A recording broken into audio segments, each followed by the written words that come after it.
Hey everybody, welcome to another T-Rex Talk. This is Isaac Botkin, and today we have a kind of special episode because I have a guest. First, I want to tell you a quick story, though, about a very powerful New Jersey state senator named Stephen Sweeney. He wasn't just a state senator. He was actually the president of the Senate.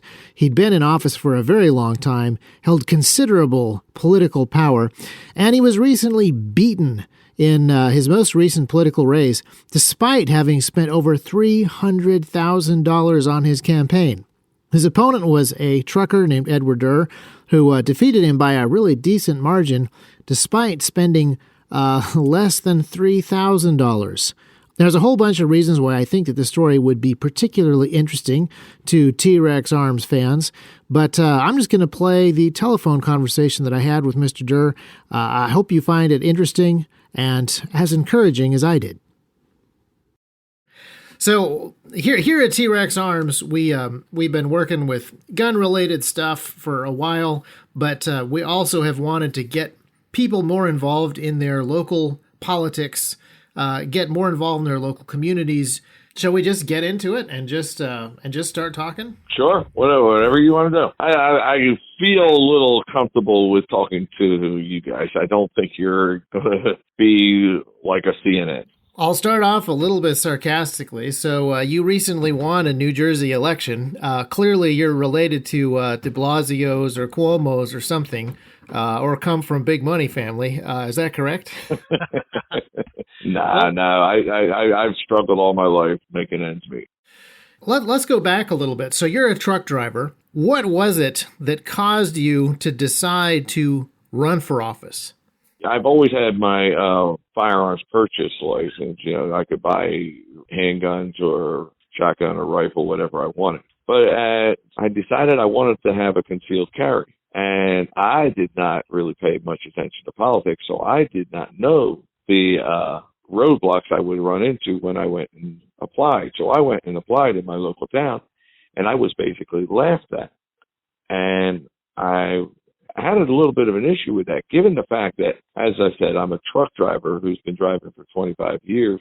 I have been on nearly every military base, every government facility up and down the East Coast. I've been to Langley. I've been to the Pentagon. I've been to these places. I've been fingerprinted countless times. Never been arrested in my entire life. And I know what the Second Amendment says. So I found this to be hard to take. And so I started looking into politics. This is an amazing upset, winning this 2021 election, but you tried running in 2019, is that correct? Yes, I ran for the Assembly gets voted every 2 years. Now the Senate goes 2-4-4. This is a 2-year cycle for the Senate, so I will be running again in 23. But in 19, I ran for Assembly, just figuring just to get into the legislature, be part of it. And you know, I was a novice at running a campaign, so I bucked the system a little bit, didn't pay much attention to a lot of things. So I made a lot of mistakes in that campaign. Well, when I was asked to run for Senate this year, I said to myself, I'm going to listen to the people who've been around this business. I'm going to do as I told, which my county chair, Jackie Vigilante, and our political consultant, Steve Cush, they gave me great advice. They told me what I did wrong in 19. And so I listened to them and I worked my butt off. I just did what I was, more or less given advice of what will help me win this campaign. Well, and you did a phenomenal job. Can you boil down, because one of the things that we would love for our listeners and our followers to understand is how accessible it is. You don't actually have to be a de Blasio. You don't have to be a Cuomo. You don't have to be related to some of these folks. But if you do the work, you can actually build relationships and make inroads and appeal to voters. What were some of the things that you learned between those two campaigns? Well, what I did was, I was, again, a fish out of water, so to speak. In 19, did not have any of the political connections, so I started finding out who the town mayor and the councils were, who were Republicans, because I ran as a Republican. And then I started finding out, because each town, like, I'm not sure if every state is like this, but in New Jersey, in our organization, we have towns who have committees, and you have a committee chair. So I became committee chair in 2020, of my own town, and I gathered the people. So I started building an army, started building a network of people I could talk to. That way I had volunteers who would go out with me knocking doors, because there was no way I was going to knock all the thousands and thousands of doors I knocked by myself. So I got people to work with me. As far as registering to run, it's pretty simple in New Jersey. You go online, you get a paper printed out, you go and get yourself 100 signatures. I made sure I always get like 200-300 just to be on the safe side, because the Democrats do like to challenge the signatures. Say you got somebody who isn't in the district, somebody who shouldn't have been signing it, because it has to be a Republican that signed it to get on the primary. So I did that work, and that's what I learned that I didn't really know in 19. You, as you were running this most recent time, you were taking advice, you were doing the work, you'd assembled your guys, but did you think you were going to win? Well, everybody else I know did not think I stood a chance. I knew, because I'm a numbers guy. I looked at the numbers that were in the past election. I looked at how big my district was. I looked at the differences between the registered Republicans, registered Democrats, and the independents. And I knew, I wasn't 100%, but I knew that if I did the work and I reached enough voters, it was a coin toss 50-50 in my personal opinion. It became less of a coin toss the more I worked, because the more I worked, the more I talked to the people. And the more I talked to the people, the more I felt more and more confident that this was going to go my way. Just what I was hearing out there.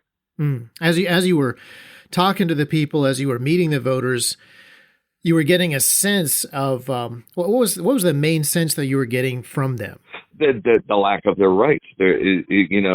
We all are angry about taxes. Taxes is always going to be there, and it's something that does anger people, and the loss of jobs and but the loss of a freedom, the loss that you cannot make your own decisions. You can't go to work. You can't go to church. Your kids can't go to school. Now they have to wear a mask in school. These little things started eating away at people, because now you're not talking about just somebody having to shell out a few extra bucks. Now you're actually infringing upon their families. You're interfering with their raising. Parents were being told, how to, the school was going to decide the education, and who decides to tell them sex education. And that's a parent's right and the parent's choice, not the government's right. So it became more about the right than just about taxes. I mean, taxes are always going to be there, and it's always going to be something that I'm going to strive for to fix, because as New Jersey stands, we're, New York to our north and Philadelphia to our west and DC to our south. We are sitting right in the middle of the corridor that we should be bustling with gross product running in and out of the state, and there should be nobody having a worry of a job or paying the bill, because we should just be overwhelmed with so much business. But we're not. Well, and one of the things that's interesting to me is those four cities, those big major centers that you mentioned, not only are they centers of industry, but ideologically and politically, those are Democratic strongholds. So I always think in my mind of New Jersey as being like surrounded by these blue cities, and New Jersey being a pretty blue state. Well, see, actually, Jersey, I wouldn't say as much as blue or red. It's pockets, it's big swaths of red, just with less people. So you got the Jersey blue that runs basically from Camden straight up to New York City, straight up 95 in that corridor. But on the north end of it and on the south end of it, it's pretty red. And you have a lot of independent, which independent tend to be a little more conservative than liberal. So it's just, you got to get them to come out and vote. And that's what I knew. If I could get the numbers to come out, I could win. And I know we can win in other areas. Just get people to vote. It's a proof positive. If nothing else, if people look at my election, it's proof positive. If you come out and vote, you can win. And what are some of your goals now that you're headed into session, and you have this vote of confidence from the people that you spend time talking to and getting a feel for what their priorities are. What are some of your priorities legislatively? I will always be an advocate for 2A. That is without fail. I am a big supporter of having the right of self-defense. That is something that I firmly believe in. That is a God-given right that no man can tell me how I shall be able to defend myself or my family. That is definitely always going to be there. I'm always going to fight for a better cost of living in this state. I don't know how well we're going to do with bringing the taxes down, but maybe we can stop spending them and raising them. It's a waste of money. Now, we here at T-Rex, we're Second Amendment guys too, but as our audience has grown, what would you like to recommend our audience do? Obviously, there's tremendous grassroots support. You had a number of volunteers helping you out with your campaign. How could our listeners either be set up to run for office or to help other people who are really solid guys who are unlikely to get media attention unless they win? How can our guys help do this in their own communities? What I would ask your listeners to do is do get involved. Whether you want to be a person who sits on the phone and calls people to get them to come out and vote, or somebody who actually goes and knocks doors. But what you got to do is you got to reach out to your county, reach out to your county chair, reach out to your local, town chair, your committees. Get involved and find out, what can I do to help? If they're interested in running themselves, get involved.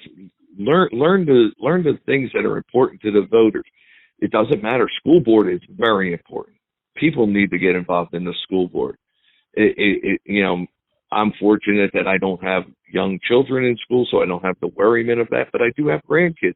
So I think school board is a very noble place to start, and get involved in your town council.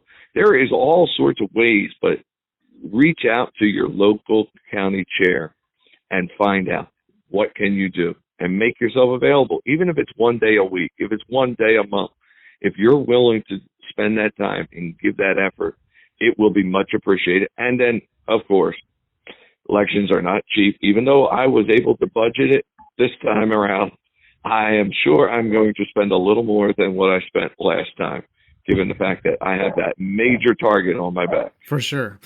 Well, and I think that there's an issue that we generally have. The media has really sort of set us up to be focused on the national stage. And if not the national stage, then these really high-profile situations that come up in the state legislature, maybe. But we tend to lose sight of the fact that there is a lot of stuff we can do at the county level and the city level. And that really is an excellent place to find guys who have been faithful in little things that are worth helping out and worth setting up for greater responsibility, and they can be faithful in those bigger things. Well, absolutely. Like I said earlier, you build a network. You establish friendships with people, so that now you are interacting with people who are like-minded. So you can learn from them. They can learn from you. You can share ideas, and then you can work for a common goal of a future that is better for yourself, better for your family and your children. And the more you interact with others, the stronger it becomes, because by ourselves we are weak, but as a full complement of people, we become a stronger unit. We become a stronger voice, and a voice that the powers that be will listen to. So the situation that you found yourself in New Jersey, the guy that you ran against had been in office for some time, and the voters apparently did not feel that he was adequately representing them. So one of the great things about representative government is if our elected officials don't represent us, then we have the ability to kick them out and replace them with people who do properly represent us and do properly adhere to the Constitution. Well, that's it. That's one of the things I firmly say is, I said it during the campaign when I was out there walking. I felt that my opponent forfeited his right for re-election, given the fact that he sat on his hands for the last 18, 20 months, whatever it was, and allowed our governor to rule as a king. He did not challenge him. He did not question him. We had nursing home deaths that took place in our state. Nobody investigated to find out why it took place. I mean, there's many reports and many allegations, but we don't know. We don't have an answer. We've never found out. We had businesses that we lost 1/3 of our small businesses. Our unemployment office was a joke. People were waiting 9 months, a year for a check, and still some were going without checks. There was multitudes of reasons. I mean, you cannot call New Jersey government and get a live person on the phone. It's an answering service. These are things that should not be taking place. And you have a governor who is ruling, making all these mandates when it is clearly stated in our Constitution that the legislature is to be an equal partner in the part of our government and decide our fate. And they did nothing. They lost confidence of the people. I mean, because my opponent, as you said, was in office in legislature for over 20 years, in government for 30. Yeah, and I do sense that there is a trend as the government has taken more and more authority and more power, and the media has taken focus away from all of the governing officials that we have and placed that spotlight just on the few people at the top. They have created a level of resentment that I actually think is completely justified and very helpful in getting people to really desire to get back to a level of accountability and representation and small decentralized government actually carrying more responsibility and individuals carrying more responsibility too. Well, that's it. And that's what we were founded on, of more of a self-governing mindset. And Jersey was founded that way, that we were supposed to be small, and it has become a more centralized bureaucracy in the fact that everything had to go to the powers at the top for a decision when it shouldn't be that way. Whether it be, deciding your education or your business or your personal rights. You have a man who sits at the top in New Jersey who has decided, well, no, you cannot go to church and worship the God of your choice, but I can go and dance in a club with some friends or have a barbecue in my backyard, all not wearing masks and be interacting and not socially distanced. But I'm going to tell you, you cannot have your right to assemble and share ideas. No, these are hypocrisies that cannot go on unchecked, and that's what took place in New Jersey. Yeah, well, I want to thank you. Well, first, I want to congratulate you for your win in the election, but I also want to thank you for your example, because there's always a temptation when we see that level of abdication of actual responsibility, grasping for power, and hypocrisy. The temptation is to push back in a way that is not constructive or not helpful or not lawful, for example. We saw a lot of that last year. And so I want to thank you for your example of pushing back in a way that is constructive and getting your state back on track, as opposed to just pushing back in a way that tears down or destroys some of the things that don't need to be there, but actually doing it in the appropriate channels in a way that's going to build.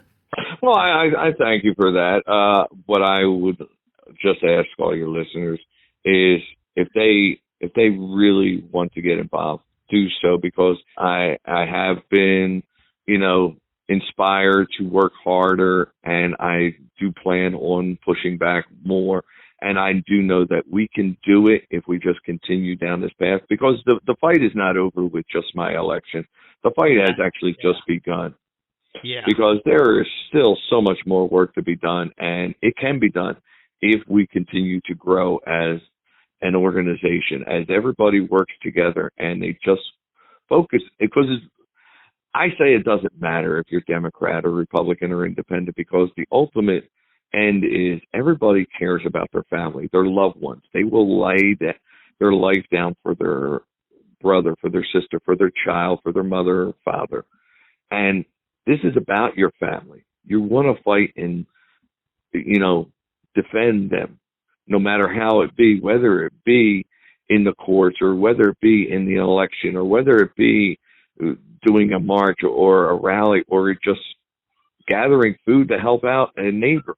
But you want to be part of something that is greater than yourself. And that's why I chose to do this, because as a truck driver, my life could have been anywhere I want. I could have moved in any state I wanted to, because I can get a job any day as a truck driver. You see the demands right now on truckers. But I grew up here in New Jersey, and I choose to want to stay here where my family is. So I'm going to fight for my family. Yeah, I have 3 small children. I know you have young grandchildren. I feel very confident in my ability to survive, the turmoil that's going on, but wanting to build something that my children and grandchildren can have in the future is a very big motivation for me. Well, absolutely. See, that's it. It's not about yourself. You're thinking about the future for your family, because most people in later stages of life have gotten to the point where they can weather the storm and take on a lot of these, infractions and those burdens. But when you start thinking about, well, what about the younger ones? What about my children? What about my grandchildren? And so then you start thinking, what can I do to make a difference? And that's what I decided, and that's what others have decided. And that's what makes it, such a great thing about America. Everybody can make that decision and do as they choose.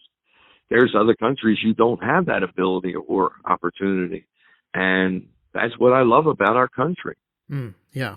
And I just really appreciate your attitude towards doing things in your community and for your family and for the future. Even though the fight is just beginning, and you've gone from a job that a lot of people kind of look down their noses at, being a truck driver, to a job that is truly despicable, having to put up with other politicians. Well, yeah, my daughter actually gets a little upset when she hears the news media and they say how they say it in a very disparaging way. A truck driver from New Jersey, instead of just a New Jersey resident who happens to drive a truck, they say it in a very condescending way that, what is a truck driver getting involved in politics? When the stereotype is a little falsehood, because we actually aren't as dumb as some people think we are. It's a far more honorable profession than politician. I thank you for that, I think, because now I've become, I actually hate that word politician, because I actually keep telling people I am not a politician. I am now an elected representative. I am going to be your representative. I'm going to be your voice. So to speak, there's a man in New Jersey who always says he's the tip of the spear. Well, that's what I'm going to be. I'm going to be the tip of the spear in this fight. I'm going to be out on point, fighting the battle first. And I know that I have allies who are going to fight with me. And that's what I can look forward to. Well, that's fantastic. I appreciate that. And let us know if there's anything that we can do to help you out with the upcoming fights that you're going to be a part of. We would love to be involved and an encouragement in whatever way that we can. And I really appreciate the encouragement that you are to folks who are getting into that fight. Well, I thank you for that. And I just want to say, if anybody's interested in finding out about me, they can go to 3d4nj.com or edthetrucker.com and check me out. Those are 2 of my websites, and they'll find more out about me. And if you're in New Jersey and you want to volunteer, you'll see that my phone number, my email is there. I will be more than happy to take you as a volunteer to help out, because I do know my fight is far from over. It has just begun, because there is going to be more ahead. And the man who kind of runs South Jersey is very upset that I took his number 1 henchman out. Yeah, not only are you the tip of the spear there in Jersey, but you really, I think, are emblematic of that change that is happening. Maybe it's just because you're the most dramatic story, but no, I think that you're the tip of the spear there, and you're there's a lot of other spears all over the country. If anything, my election has proven to people anything is possible. Because they gave me no shot whatsoever. Nobody paid attention to it. I've actually had some journalists apologize because they totally ignored me. They laughed when they heard my name and everything like that. And then came election night, they were all jaw dropping. So yeah. I understand, but now they're going to have to wake up and realize that anything is possible if you do the work.